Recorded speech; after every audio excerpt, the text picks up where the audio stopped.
Bam. I tried something and it didn't work. No, it's not my hair. Yeah, no.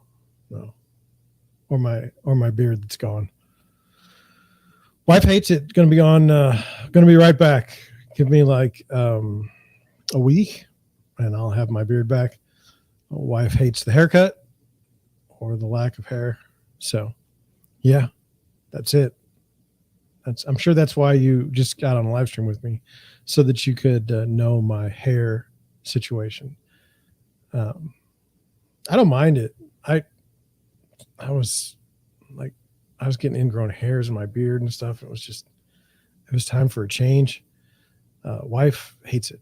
Just can't stand it. So we know what we're going to do.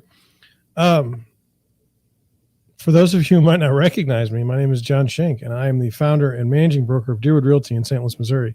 We're a small residential real estate brokerage. We do, from time to time, work with some commercial deals, but not very often. Mostly we help buyers buy homes and sellers sell theirs. I have this live stream, and what I do on the live stream is we normally talk about real estate news. We talk about some pop culture things, do some commentary, and so that's what I do. Do I do it every night? No. I didn't do it last night. I do stream when I can, but most of my day is revolving around trying to find houses for buyers and help sellers in this marketplace, which may be confusing to you. And there's nothing wrong with that. I think that it's confusing to me too. I read about how the market is going to hell, and we're going to go over articles, all the time that say the market it's over, everything's terrible. Let me just ask you this, just to start. If your house is currently selling for 37 to 40% over what the value was last year, say now all of a sudden it's only selling for 30% over. I mean, I feel like you still are okay. Like, is that just me? I mean, that's something that I think we lose sight of. And I was talking to one of my friends today. He sent over a doom and gloom article, and when I remembered, I had another article I wanted to share today, and I didn't get around to it. I'll have to do that tomorrow. But anyway, it said that everything's going south, and we should be worried and everything. And yeah, maybe. It's been my experience in life that things never play out exactly the way you think they will. I know that during the last real estate crisis, people were saying you should invest in this company, and this company. And then that didn't go so well because the government came in and did some things. And so I remember there's one called Annaly Capital Mortgage. And everyone's like, oh, that company is just going to skyrocket in value. And I don't believe it did. So anyway, I'm experimenting with something. I want to take a minute to fix it because I don't like the way it's set up. I don't like the view count. I don't like the view count on my screen. I don't mind if you see it, but I don't want you to think that I'm like acting for the camera, because I really don't want to be doing that. I think that's not authentic. I think that's fake. And so I'm trying something new tonight, and I don't know that it's working. Actually, I know it's not working. It wasn't working before, but I'm going to try it again so that I can get rid of this pesky view count. You say, well, John, if it had like 100 viewers, you wouldn't care at all, would you? And the fact of the matter is yes, I would, because it's annoying to me. I don't want to know how many people are on my channel at one time. So I've taken I don't know if you saw it, but I took which was a mistake. I took a Post-it note, a little piece of a Post-it note, and I've now plugged it, and now I can't see. So now I don't know who's here and who's not, and that makes me very happy because honestly, I've been doing this since July of last year, and man, how time flies. But anyway, that's a different story. And some nights I'll do really well. I have lots of people come on, and other nights, and I say lots of people, like 10. And then other nights I don't have anybody. So anyway, I don't know. What are we going to do tonight? What are we going to get into? There's so many things we can talk about in the real estate space. I guess the thing that I wanted to start off with first, I guess it'd be good if I had like a format, and I do. But let's see what are the things we're going to talk about tonight. Well, we're going to talk about the super key. That's what we use to get into houses. We're going to talk about the Tasmanian Tiger. They're going to bring it back apparently. We're going to talk about a man mowing his lawn too early in the morning, and I would say death ensues and not hilarity. And then I don't know what else we'll get to, but that's where I'm at right now. You're free to, get in the comment section if you're watching later, and you're also free to be in the chat. Do we have a rousing wild chat? No. I'll know exactly when you're in chat because there's normally not that many people here. If you ever have any questions about real estate that you think that I might be able to answer properly and correctly, then you should probably put that in the comments, or you should probably put that in the chat. So that's where I'm at. That's the start. Now let's talk about something that happened to me how many days ago? I think it was maybe 3 days ago. If you watched the stream a couple nights back, I had the most mortifying and embarrassing thing happen to me. I guess it was Friday of last week. I was showing houses, and I managed to show the wrong one. Yes, I know. It's just ridiculous. But I wanted to go over what happened there on that I'm apologizing always for what I did because I think it's ridiculous. But I'm just going to try and explain why I do one thing that keeps that from happening to my buyers. So just as an agent, you want to believe that everyone kind of thinks the same way you do. You think that all agents think the same way you do. And listing agents don't always think the way buyer's agents do. So that's a problem. And then some agents don't give a shit. They could care less. So when they're listing a house and it goes active, they don't even tell you if it's on a supra, if it's on a combination or anything else like that. And when you call them and say, hey, I don't even know how to get into this house, like you're literally standing at the house, they're like, oh, well, you should know that it's on supra. The supra's in the backyard. Or, oh, you should know the combination. It's this. And it's like, well, how was I supposed to know that? It's not in my notes. How am I supposed to know? And so over time, you'll get situations where someone will say something's on a lockbox, but it's not. It's on a supra. You get times when you think it's on a supra and it's on a lockbox. You get times where you can't find the supra at all. You get times where somebody is taking the key. I managed to do something. I bungled something one time where I left the key. I locked the door and left the key inside. That was an accident. I've seen investors break keys off and lock so that nobody can get in and make an offer before they write theirs and get that turned in, hoping to win because no one else can get in the door, and having to call a locksmith just to get in, which is very sneaky and very dirty. And I don't do it, but I'm just saying there's a lot of door issues. One of the things that I like to laugh about with my buyers when we first go look at houses is I say that the one thing they taught me in real estate school was doors. So I can get into pretty much any door. It's not always easy. Some of the doors are like blocked. They're sticky. The locks are strange. In St. Louis, we have this one type of lock where you have to turn it, okay, and then press the button down, and then it will open it. But if you don't do it that way, it's a bad thing. Like you won't be able to get in. If you just turn it like you would normally turn a deadbolt, it's not going to open. I know it's crazy, but anyway, so it's very difficult to know how to get into a house if the listing agent doesn't give you good information. Now, it's also kind of very simple and easy if someone gives you a supra to go into a house. And when I was listing one of my first or second houses, it was not going well. And it was not going well because I had the price of the house too high. And that was the problem. And it was a hard house. There was a lot of things about that particular house I'll never forget. It was a mid-century modern house.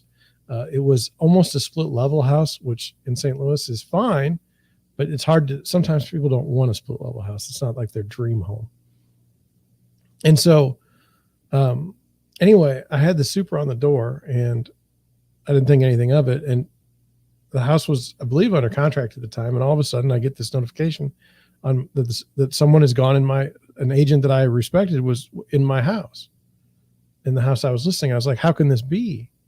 Why would this person do this? Well, you know what? It turns out you just have the supra, you just open it and go right in.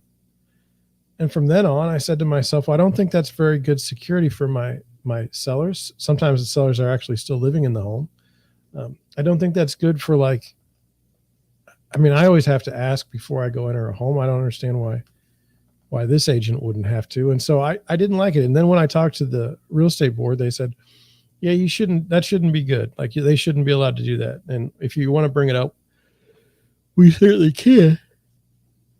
But that was a weird deal because I already had an agent living next door to the house sabotaging my deal because she kept coming over the fence and telling the prospective buyers all kinds of stuff about what's wrong with the house. That was her perception and not really true.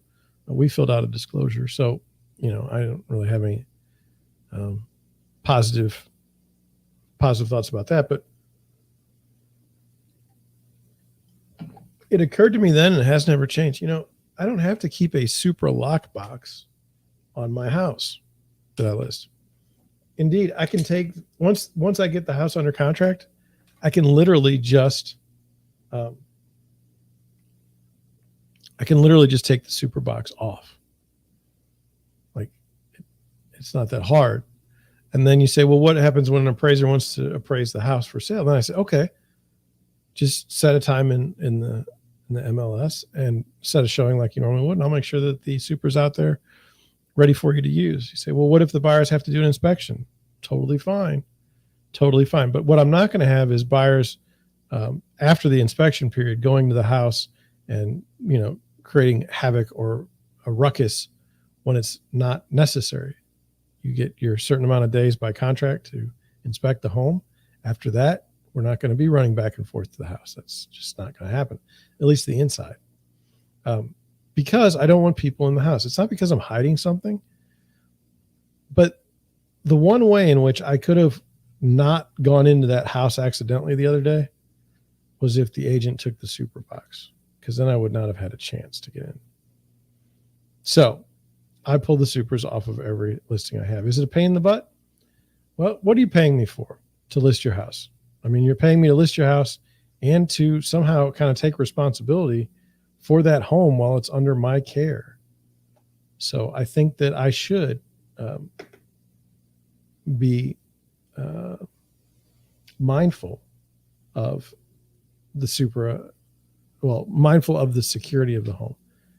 For those of you who don't know, who haven't bought a house in a while, the Supra is simply this box that's connected to, connected to Bluetooth, and I'm sure it's connected to the internet. And then I put my phone next to it, type in my code, and it opens the lock. It also tells other agents, like listing agents, who's been at the property, when, for how long. It's really, really nice. And it is more secure to me than a combo box. People that put combo lock boxes on listings, I seriously question that. What are you doing? Like, why? Like, it's not so much that I'm worried about somebody breaking into the house. I want to know how many agents were at the house. And I'm never going to know that if I have a combo box. So does that mean you don't care? You don't care who comes to see the house? I mean, I just don't understand how you do business that way. Like, how do you tell your seller, hey, we're going to put this combo lockbox on the door, and then we're not going to have any idea who comes to see it. And then when we think, like when the house is sitting on the market because we listed it for too high of a price, we're not going to know that because we're not going to have anybody. We're not even going to know how many people saw the house this week. And you say, well, you can see that on showing time. I can see it on showing time, but I'll never know if the person actually went to the house or not. So that's not very helpful. So I pulled the Supras. Agents don't give me a lot of flack. When I'm a listing agent, I tell them, look, you're totally okay to go in the house whenever you need to under the contract, but I don't have a Supra on the door, and just let me know ahead of time and I'll have a Supra out there for you. That's true. And they say, okay. I mean, as long as you try to give somebody a heads up, I don't think that it's a big deal. So Anyway, let's go over John health check. Last night I got overwhelmed yesterday. I had so much to do. I've got one closing coming up this next week. And then I've got another closing coming up like the week after that. And then I'm working on another deal that doesn't have a closing date. Well, it has a closing date set, but there's so many different issues with the house. I don't know that I'm going to get to it. Like we might have to move the closing date. So I have 3 deals going, which isn't a lot, but I'm one person. I have my real estate agent, Jan. She's got a couple deals going on as well. So it's difficult to keep that all on track, but also doing the live stream. We do try to market the live stream. We do try to market our brokerage and on social media and things like that. And sometimes I just get tired. And sometimes I think, I don't know, I feel like the weather kind of got me yesterday. I say the weather, but we have next door, we have, I live next to a middle school, and they're having, I think they're resurfacing the asphalt or they're redoing the roof. And they've had this machine that has this smell of tar that just permeates the whole neighborhood for the past 4 days. And I've been outside because I have a pond and I've been trying to work on the pond and getting it in good shape. But it's just been very hard to, how do I put it? It's hard when you go outside and it just stinks like tar. I have a lot of respect for the workers that deal with that every day. Maybe their noses are like burnt out already, so they don't smell it. But I mean, it is a vicious smell. Sorry, my nose is itchy because I was talking about my nose, I guess. So like I said, I'm watching my little device to see if I did it right for my viewers. One thing I don't like is the camera is just going wacko. I need to figure out how to do don't worry about the background, worry about me. I'll have to talk to somebody about that effect because it's really annoying to me today. It's just constantly focusing perfectly on me, but at the same time, it's just messing up the back. So anyway, I'm also thinking about getting a new camera. For those of you who know anything about this stuff, I'm thinking about getting a GoPro. I kind of like the way they look. I kind of like that they're small. And I kind of like that they're pretty powerful and there's not too many options. I have a Sony, I believe it's Alpha 7 or something. It's too much for me. I don't need all this camera power. I mean, it's just way too much. And it gets me in a situation where if I want, God, there's probably a million different settings. I don't need that many. I need 4. I don't know. Do you really want to be blowing your money on a camera right now? It's not something I want to be doing. So anyway, I guess we can get into it. I wanted to check one thing.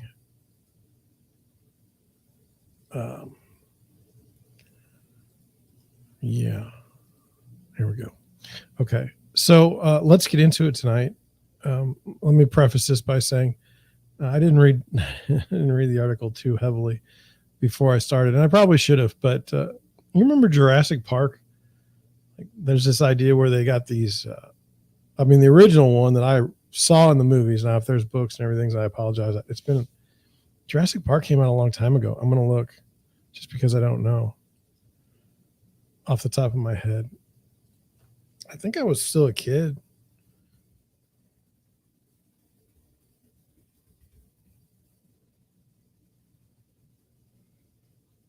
Oh, 1993. That would have put me a sophomore in high school. And I guess they keep coming out or something. I don't know. But anyway, the original one, that's where I'm basing my stuff on. And so they got these dinosaurs out of what was it called? I don't know. Stuff, the sap. Amber. There was a mosquito and amber, and I don't know, they got whatever. Anyway, so when I read a headline like scientists hope to revive Tasmanian tiger from extinction, I'm not all that excited about that based on my experience with Jurassic Park. Now you say, well, John, that's stupid. Dinosaurs are different than Tasmanian tigers. Fair enough. Fair enough. Is the dodo bird still? Is that extinct? I'll look that up.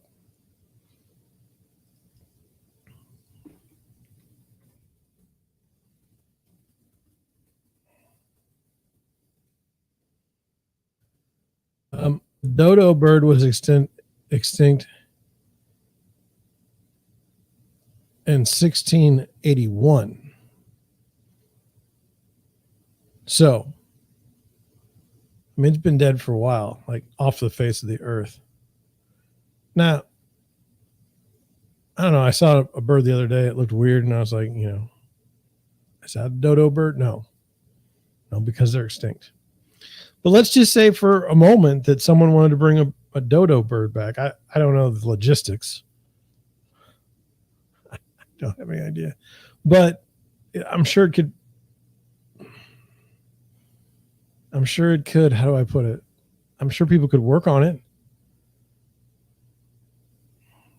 I don't know. I don't know. Anyway, I don't think I'm for this. I'm not for this any more than, they got those guys' heads, like Ted Williams' head is frozen supposedly in like Arizona. And there's some other people too that are frozen down there. And then the idea is they're going to come back when they can get their body in order.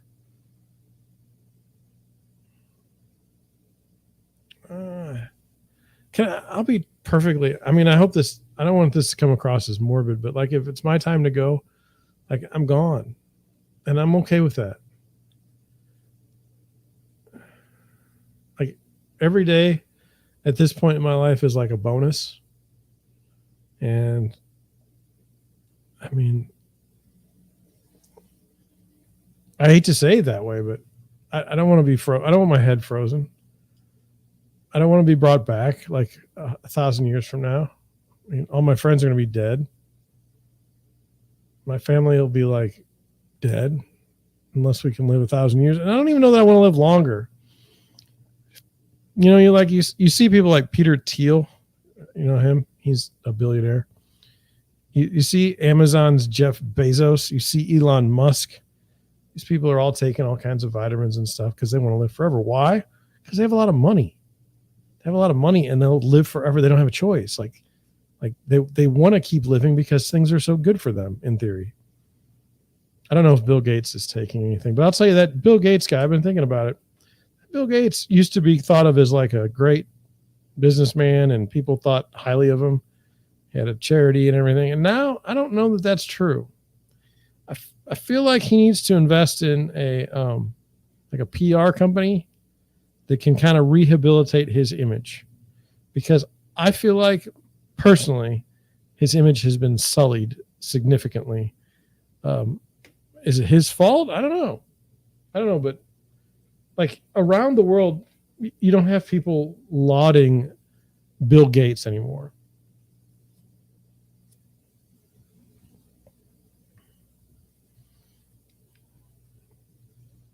I just thought I'd throw that out there. Let's get to this article.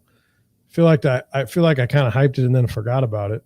I need to get to this screen, which is my favorite. And then I need to share this like this and like this. See, that always freaks me out. It switches me over here. Now I'm just checking to see if I'm good here. Okay. It says scientists hope to revive Tasmanian tiger from extinction. Again, we've talked about, I don't know that it's a good idea. It says it's been nearly 100 years since the Tasmanian tiger's extinction, but the marsupial may live once again. So I believe a marsupial, let me look that up. I should just keep this kind of like this so I can just look stuff up quickly. So here are some Here are some, how do I put it? Some examples of marsupials. My understanding is they raise their children in a pouch.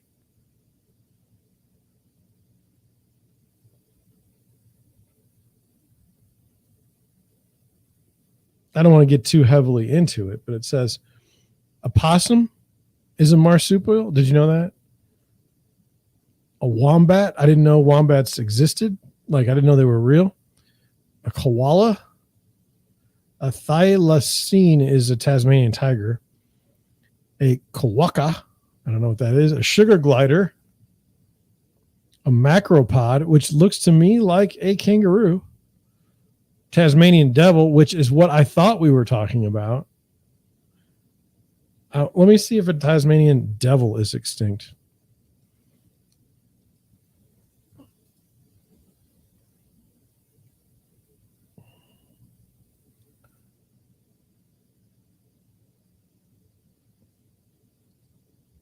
There's 25,000 Tasmanian devils right now. So I think they're going to be fine. I mean, I don't know. I don't want to, So then, like they say, a regular possum, not an opossum. I don't know the difference. I'm just going to check on the wombat because I'm here, and wombats are short-legged, muscular, quadrupedal. I believe that means they've got 4 legs. Marsupials that are native to Australia. They're about 1 meter in length with small stubby tails and weigh between 20 and 35 kilograms. Now listen, I'm from the United States. I don't do kilograms, but thankfully the Wikipedia has gone and says 1 meter is 40 inches in length. Well, that's big. 40 inches, that's more than 3 feet. That seems like it's wrong. And then it says that it's between 44 and 77 pounds, and its speed, when threatened, 25 miles an hour. One of the other questions Google's asking, it says, and I'm sorry, I don't mean to go off on a tangent here, but it says, are wombats friendly? They're really only good around people when they're babies. The image of the cute and cuddly wombat is a load of hogwash.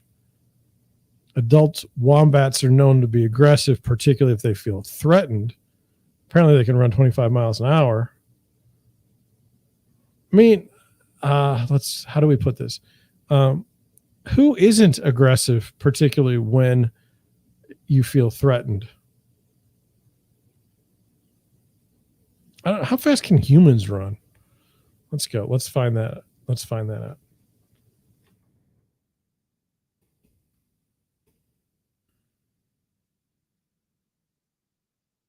The fastest anyone has run is 27.5 miles an hour, reached by Usain Bolt. Theoretically, it says humans can run up to 40 miles an hour. It says jogging is faster than walking, but slower than running. I understand. Like, who doesn't know what jogging means? And generally, average jogging speed can be defined as 4 to 6 miles an hour.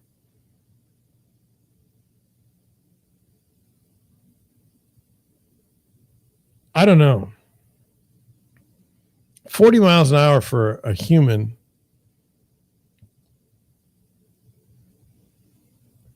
Humans, and then it says here, I mean, this is why Google is so fascinating. It says humans may be capable of running as fast as 40 miles an hour, though no one has yet come close.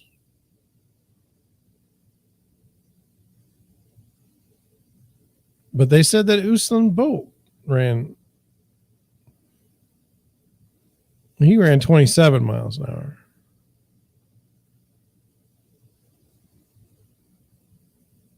What about 50 miles an hour? Why are humans so slow? We have no endurance. Like the wombat, do you run faster when scared? says yes.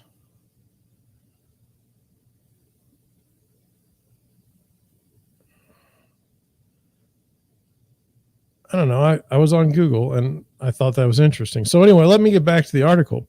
It says, earlier this year, the scientists at University of Melbourne established a research lab dedicated to developing technologies that could bring back the carnivorous marsupial, officially known as the Thylacine, that died out in the 1930s, and reintroduce it to its native Australian island of Tasmania. So, like, I'm trying to figure this out. So a bunch of scientists are sitting around and they're like, what do we do with ourselves? Like, we're really smart. Like, we can do things. The guy's like, hey man, let's bring back a Tasmanian tiger. And then the other guy's like, no, that's called a thylacine. Oh, let's bring that back. And they're like, okay, that sounds like a plan. So it says now, with a $5 million donation from earlier this year and a new partnership with a Texas-based genetic engineering company called Colossal Biosciences, which is also working on a project to recreate the woolly mammoth in an altered form and return it to the Arctic tundra, scientists are harnessing advances in genetics, ancient DNA retrieval, and artificial reproduction to bring back the animal to the land of the living. Now, again, I'm not a scientist, but I remember, do you remember Dolly the sheep? It was like a sheep that was like, there was two of them. The Dolly was the cloned one. And it had all kinds of issues and died. I don't know if it died faster than other sheep, but it died. And we're all going to die. So anyway, I'm trying to think, like, somehow some scientist said, like, hey man, if you give me some money, I think I can bring back the Tasmanian tiger or thylacine. And some guy's like, oh, well, how much do you need? Like, let me write a check. $5 million. All right. Like, is that like a GoFundMe thing?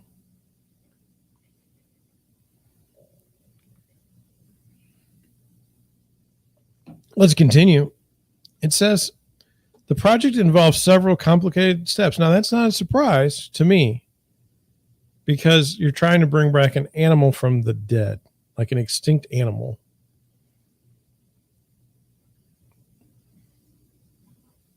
It says, but scientists say the marsupial can be recreated using stem cells and gene editing reproductive technology. Like, if they said it couldn't be done, it'd be hard to get the $5 million donation. Like, oh, we can't do that. Well, then I'm not giving any money. Oh, we can do that. Oh, okay. It says the team plans to take stem cells from a living marsupial species with similar DNA and then turn them into thylacine cells to bring back the extinct species or a very close approximation of it using gene editing technology. So they're going to find something that's kind of like a thylacine, and then they're going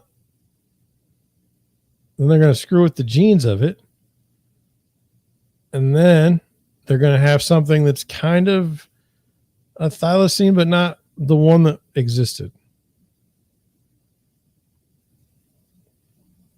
I'm not. Please don't. You know that I'm not, a scientist, but why couldn't they just do what they did in Jurassic Park? You're probably like, oh, you stupid. No, I don't mean like, the whole thing. All I'm saying is couldn't we find some, like, isn't there at least like the fur of a Tasmanian tiger in some museum somewhere? Couldn't we just go pilfer a little bit of that and mix it up and get that DNA? Like, why do we have to use a different species? Like, you can put that, like, if you're a gene editor watching my program, my live stream at 9:20 on a Thursday night in St. Louis, and you know the answer to that, you should put it in the chat or the comment section if it's a different time. why don't we just go get the, and you may say, well, that DNA is a little bit off because, it's old. Maybe it's disintegrating. That's a fine answer. I don't know the real answer. But anyway, let's continue. It says we are using the very latest DNA engineering technologies and developing a new tech for marsupial stem cell derivation and assisted reproductive techniques. We also have a huge team of scientists working on solving and problems we encounter along the way. Professor Andrew Pask, who is leading the research at the University of Melbourne, told CBS News. So, again, this is just me. We're going to bring back this thylacine, okay?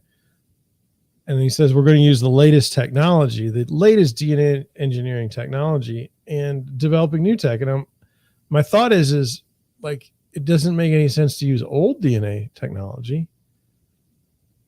I don't think. I mean, I don't know any animals that have been brought back from extinction yet. Maybe you do. Put that in the chat. It says the new marsupial specific assisted reproductive technologies will be needed to use the stem cells to make an embryo, which will require building artificial wombs.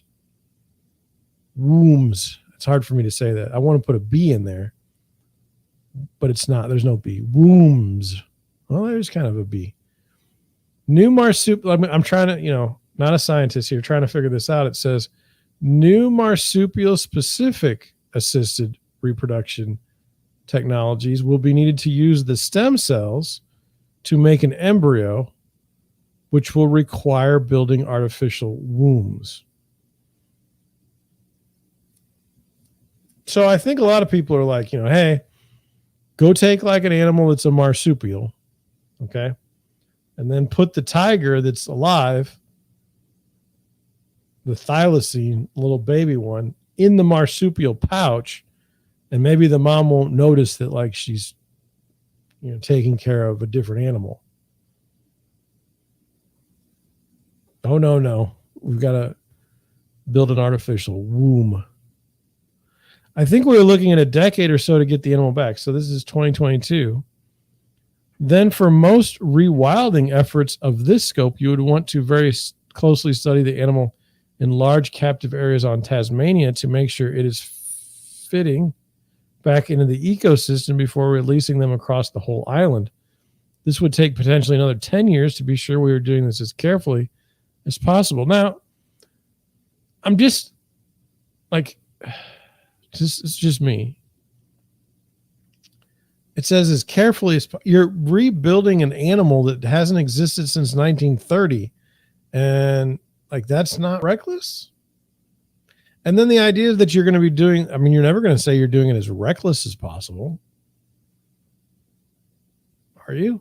If you're a scientist, it's hard to get money that way, I would think. I was just checking the chat just in case. It says, Pask says the implications of the technology his team is developing are huge for preserving the species that are left, as well as for underpinning current extinction projects. So, are all the animals going to be extinct? I don't know. Even we used to have an extinction list, I think. I don't know what that was called. Let me see.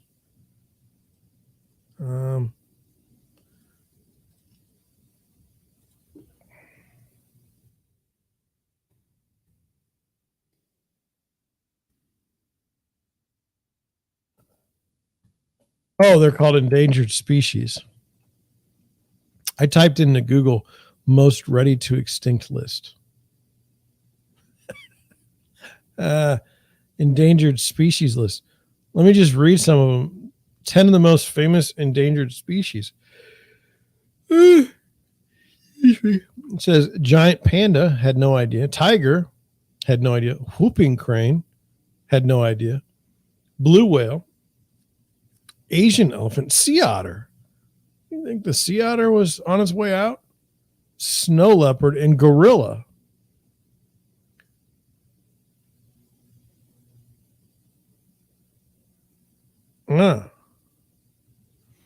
What's the number one most endangered animal? A cockapoo. Do you know what a cockapoo is? I don't know what one is. I'm going to look it up. I mean, we should have renamed this particular live stream. John looks at Google.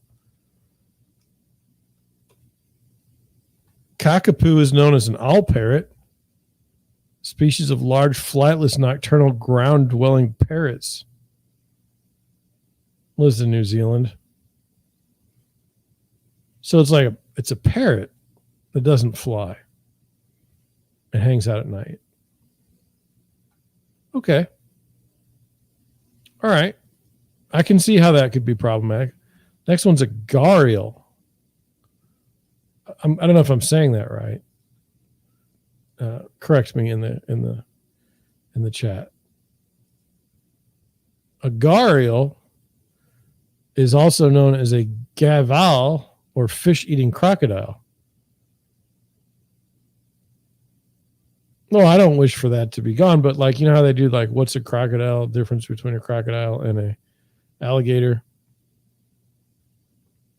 Well, this one's going to be extinct is the difference.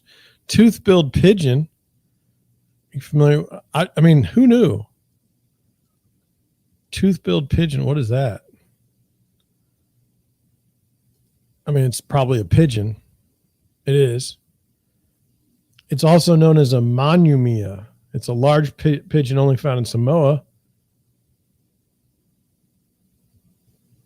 Well, that's sad. It's the national bird of Samoa. It doesn't really, to me, doesn't look like a pigeon.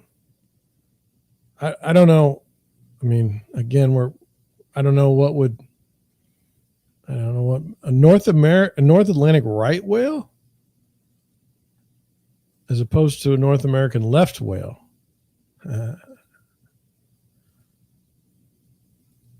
One of the suggestions says North American right whale testicles.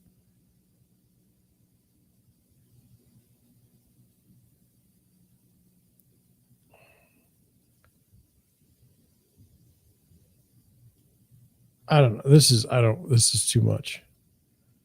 A saola. Let's see what that is. Yeah, there's a lot of animals out there. Just gonna. Oh, it's like a.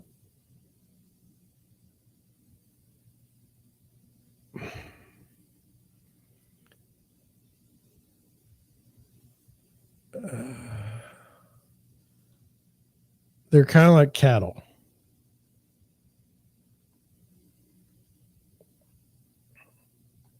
Okay. Sea turtles, rhinos. I thought rhinos like, oh, what's the? Yeah, those rhinos. There's some in Colombia, right? From Escobar. I didn't know they were going extinct. I think the problem is the last time I looked at this, I was in grade school.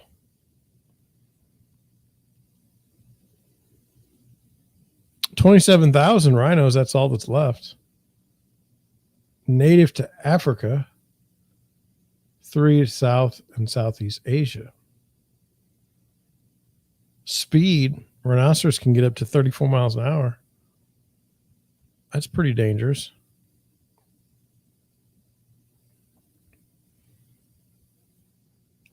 "25 things you might not know about rhinos." I don't need. I'm good. So anyway, let's get back to the article. I'm sorry. When you have this, it says the ability to gene edit marsupials opens up the possibilities for saving northern quolls from extinction. I'm going to guess that's an animal. I'm going to look it up. Sorry. Don't mean to be this way, but you throw northern quoll at me and it's like, I got to know. I don't know what that is. I don't know what it is. Sorry about that. It's like a little rat looking thing. Oh, it's a cat. Really? It's a carnivorous marsupial. Who had that going into it? Again, I didn't see it in the chat. Anyway, it says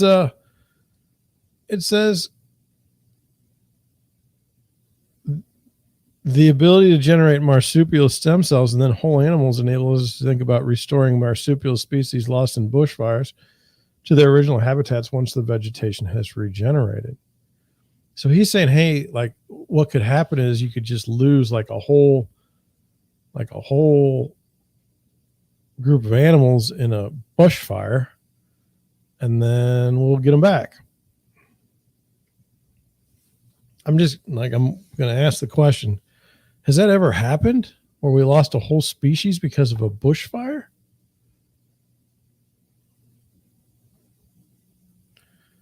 I wouldn't bet on it.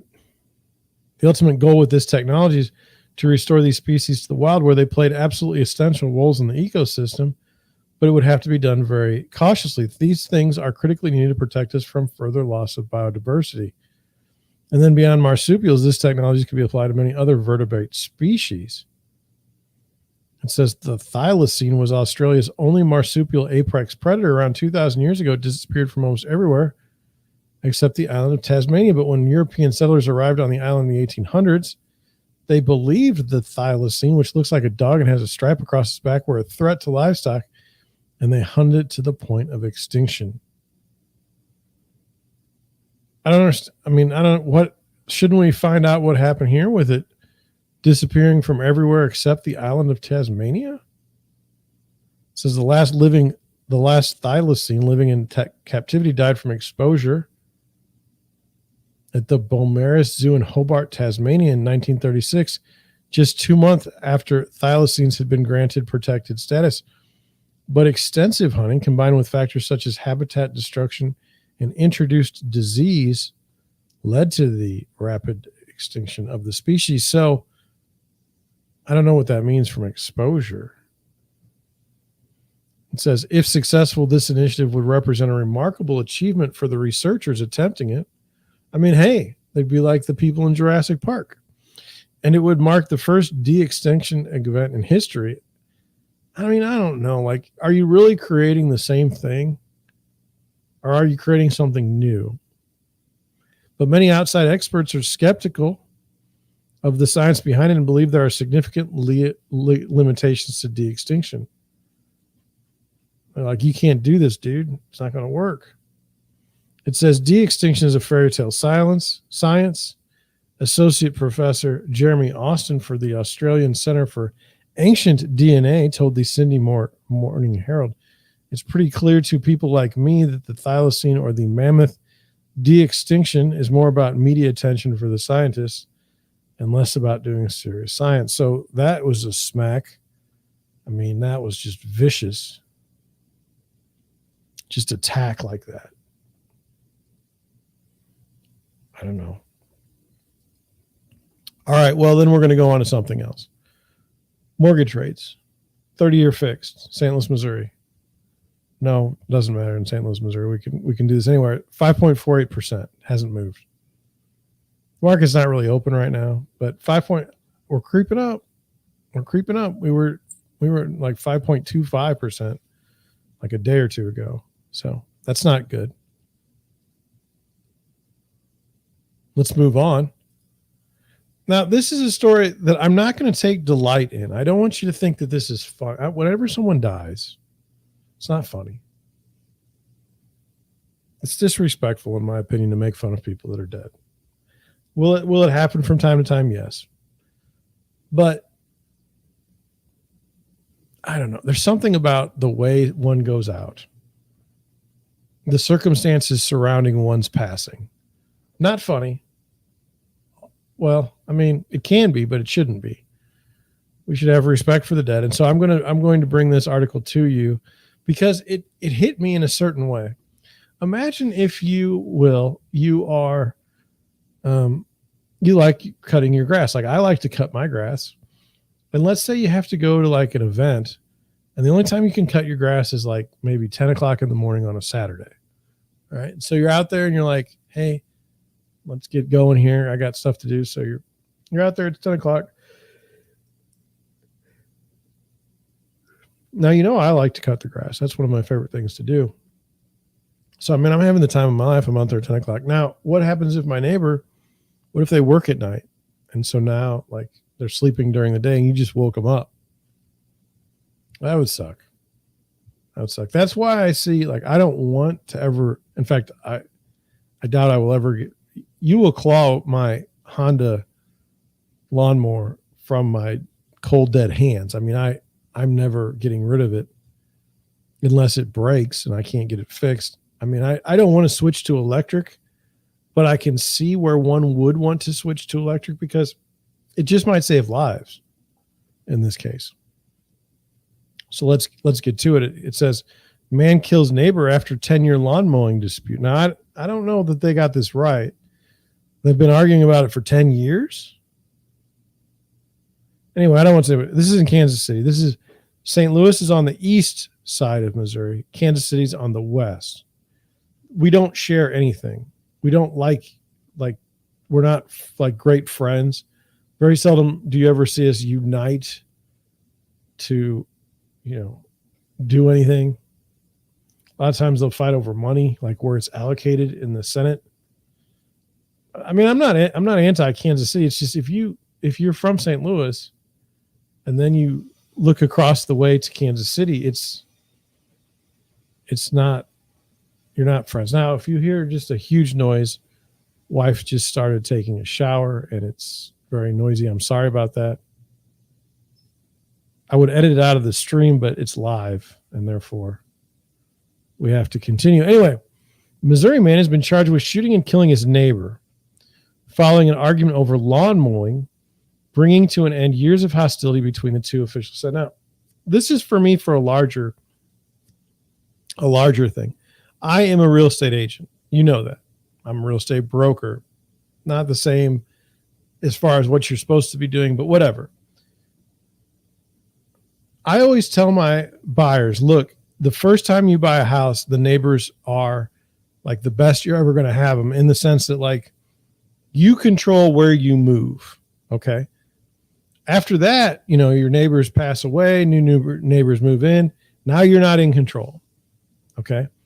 But at the end of the day, is a crappy neighbor worth losing your life over? And I have to say, no.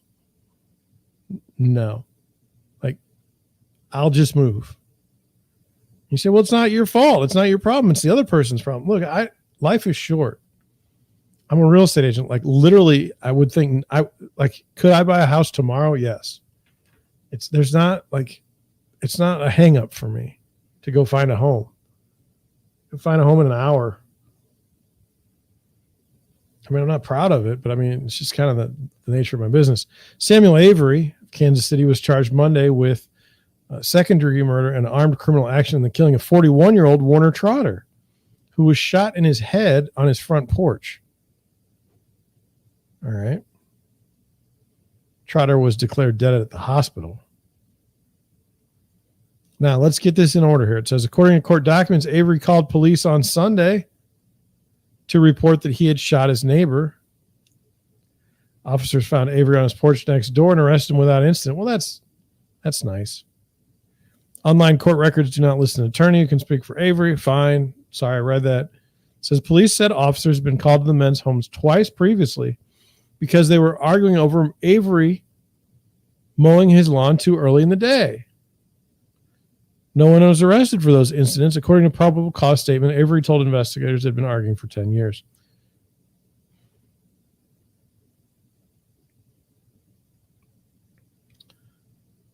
So Avery shot Trotter.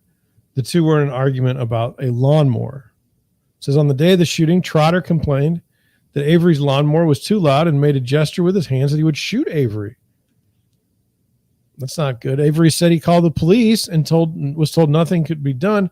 Then Trotter waved an actual gun around and said nothing would happen to him. Hours later, Trotter and a woman returned to the home with food from a restaurant. Woman told police she was inside the house when she heard Trotter asked Avery something like, "Do you have something to say?" Then she heard several shots. Avery told police Trotter reached for a gun before Avery started firing his weapon, according to records. Footage from security cameras at Trotter's home show him saying something to Avery, then starting to enter the house, and when Avery fired at Trotter several times. The video clearly shows, I thought this was very interesting for an article. The video clearly shows Trotter did not reach for his weapon at any time. According to the probable cause statement, it said first responding officers removed a weapon from Trotter's waistband before emergency responders began training. So he had a gun on him. Not that I'm not going into like whose fault or anything like that. It says Avery's bond was set at $100,000 with condition that he be on house arrest with a drug and alcohol dependency program. He was also ordered to wear a tracking device and to not possess or be around any weapons. So my neighbor next door is a nice fellow. My neighbor on the other side is a nice fellow. I don't know if they own guns or not. I don't ask. I don't want to threaten my neighbors because I live next to them. Doesn't seem like a good idea. Like, could they, be mean to me? Sure. I see that. I mean, did I get nervous when my one neighbor moved and I got a new neighbor? Yes. I got nervous. Like, what if these people are jerks? I don't know. I don't want this. I don't want to get killed over cutting the grass. Ever. Like, that seems like a bad way to go. Oh yes, we'll move on. Let me get back to this screen because it's the best one for me. Okay. This I wanted to go over because I sincerely, as a real estate broker,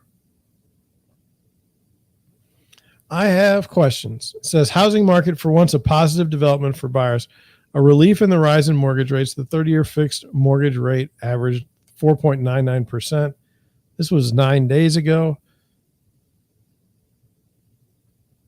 I have been in markets where buyers had the advantage, and I've been in markets where sellers have had the advantage. Neither side, when they're in the advantage, treats the other side very nicely. Okay?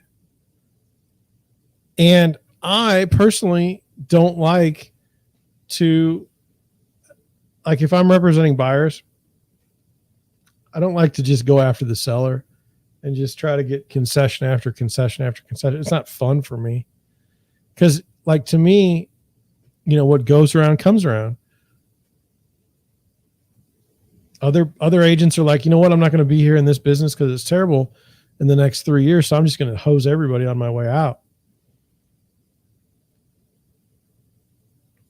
But I wanted to go over to you with this idea of how one assesses the real estate market. So it's a hot real estate market right now. What does that mean? Well, for sellers, it's a boon. For buyers, it's terrible, absolutely terrible. We never really use the buyer as our declaration of what the market is. So if the market's terrible, we just assume that it's bad for the sellers, but that would be great for the buyers. I don't know. Hopefully you follow me on this. It's something that occurred to me. Maybe it's occurred to you, or you already knew it. It didn't need to occur to you, but it's something that I thought was interesting and I wanted to go over. And so I just did.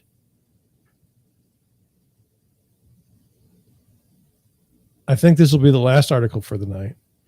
You may say, John, this has been a different way to do this stream tonight. It's not your normal. I think a couple things. Number one, I didn't feel well yesterday.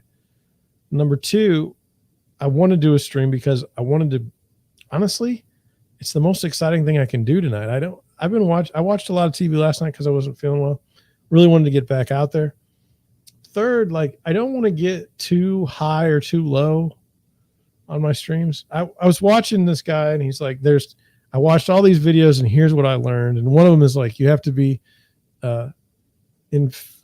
infected with like happiness. And like, if you're emoting to the screen, then everyone will love you. So I'm not a very big emoter to the screen. So I don't want to do that. I just kind of want to go over my stuff. And like I said, I'm testing whether or not I don't like the count on my live stream, and I figured out a way to not have it, which makes me very happy. I don't know how many people have been here watching at all. But you know what? Like, let me move for a second and talk about this for just 1 minute. The reason why I don't like the count is this. Normally, if I see someone on the stream, then I feel like I have to perform for that person. Whereas I would prefer to just bring it like who I am every day and what I think. And so if I don't know who's on my stream, other than like if you were actually writing stuff in the chat, which would be fine, would be nice, but apparently it's just not for me. You know, that would be something. But right now, as it is, what happens is I say, oh, look, there's somebody watching. And then it's like, oh, when are they going to stop watching? Like, is there something I can do or say that's going to get them to not watch? That's the wrong approach mentally, though, because you don't know if you're the reason why they stay or not. Like, you don't know if something you said was the cause of why your audience was here or isn't. I mean, how many people want to talk about real estate news and commentary at 10 o'clock on a Thursday night? I don't know. We'll find out over time, won't we? Let's get into this article. So anyway, a positive development for buyers. Okay, so what does that mean? It says, finally, some good news on the housing front for buyers. Well, sort of home inventories, as measured by active listings, soared at a record high year-on-year rate of 31%. That marks the third straight all-time monthly peak. Inventories rising. Good news is this means more homes for which prospective buyers can choose. Bad news, it reflects the unaffordability of homes for many would-be buyers. I would go with that. The more houses we get, the lower the prices will go, in theory. But they're very expensive now. It says the U.S. housing market continues to move toward even, let me read that. Let me learn how to read. The U.S. housing market continues to move towards more evenly balanced supply and demand compared to 21 friendly. Our July data shows elevated mortgage rates left many buyers tightening their budgets and sellers responding with price reductions, while home shoppers who kept searching saw more available options. I would say I saw more available options with my buyers. But one property, I mean, it had been in the market. It was a very tough property to sell. It had been listed for like 6 times previous. Anyway, the 30-year fixed rate averaged 4.99%. That's down from 5.3 a week earlier, but still from 2.77 in the year earlier week. I don't know that it was 2.77. When was this article written? August 9th. I don't agree with that. Meanwhile, new listings declined in July, selecting that some prospective sellers are wondering what recent market shifts mean for their plans to list. I don't know about that. I think people that I see in St. Louis are like, I got to get my house on the market like yesterday. But data indicates that homeowners grappling with this decision are still in a good position in many markets, with buyer interest keeping well-priced homes selling quickly. Can I just ask this? When is a well-priced home ever not selling quickly?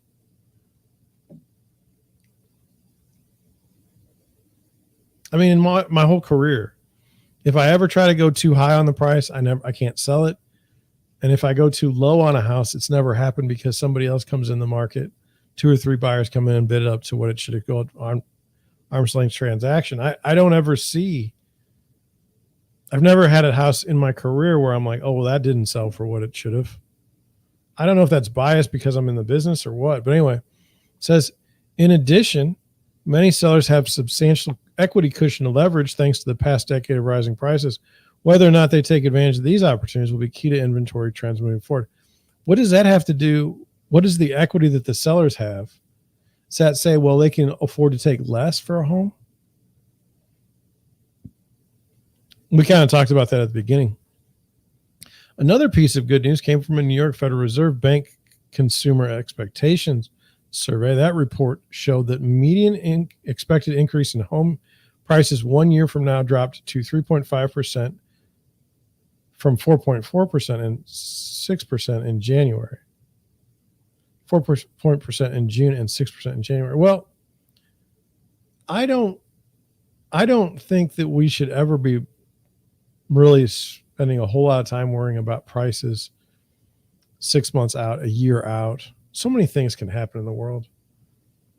It's the third consecutive decrease in the lowest reading since 2020 of November. On the bad side, Fannie Mae's home purchase sentiment index fell 2 points. Only one of every 6 consumers says it's a good time to buy a home. At the same time, 2/3 say it's a good time to sell, down from 3/4 in May. Now, I feel like it's more than just like one question here. I feel like one question is not enough to really get us where we want to be.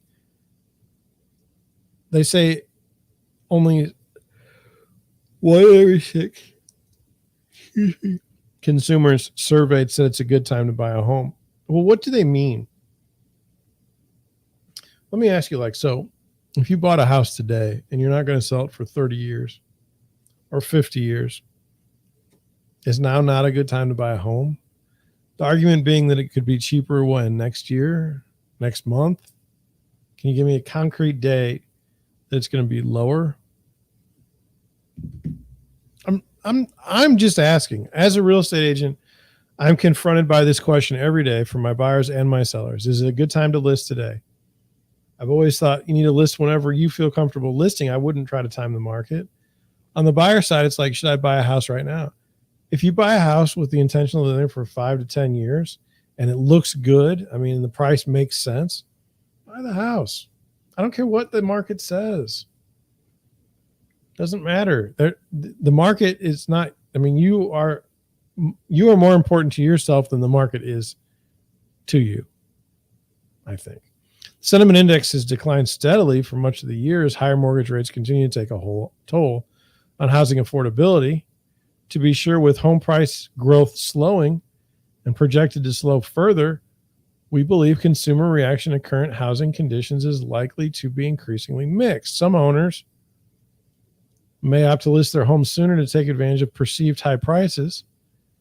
Well, I mean, like right now, if you list your house again, if it's even 10% off of what you wanted to sell it for, or 10% on what you thought the house would actually sell for, you're still like 30% over what you paid minimum, because the prices shot up over the last 2 years. To be sure, with home price growth slowing and projected to slow further, we believe consumer reaction to current housing conditions is likely to be increasingly mixed. I mean, what isn't mixed? Some owners may opt to list their home sooner and take advantage of perceived. We already did that. Bottom line, index results appear to confirm that our forecast for moderating home sales over the coming year, Duncan said. Well,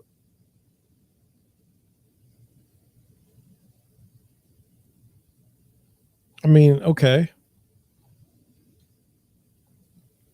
I mean, why argue with that? I don't even see the point. Okay, well, that's where I'm at tonight.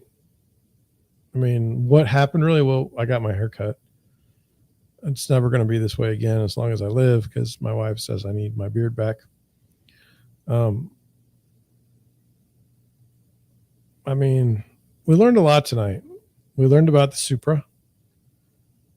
We learned about the Tasmanian Tiger, which is not the Tasmanian devil. We learned that mowing your lawn too early could be deadly. And we talked about why is it that it's always the seller that carries the headlines for the housing market. As in, the market's hot, that means it's good for sellers. And the market's terrible, that also means it's bad for sellers, but it's both on the seller side. We never really talk about the buyers. Why is that? That's where I'm going to stop. I've got other things to go. Hopefully tomorrow night or tomorrow afternoon. You know, I'm not getting a lot of traction at night. Not as I thought I would. Not getting a lot of traction in the afternoon either. Not getting a lot of traction in the morning. So it's kind of like I'm not getting any traction at any time. You could fix that. Watch the stream. I would say put the notification bell on there, but normally I take 5 minutes at the most to set everything up and go. Okay, well, that was fun. I feel like I've found a way to solve one of the problems I had, and now I'm going to head out. Thank you for watching. Thank you for listening, and I'll catch you on the next one.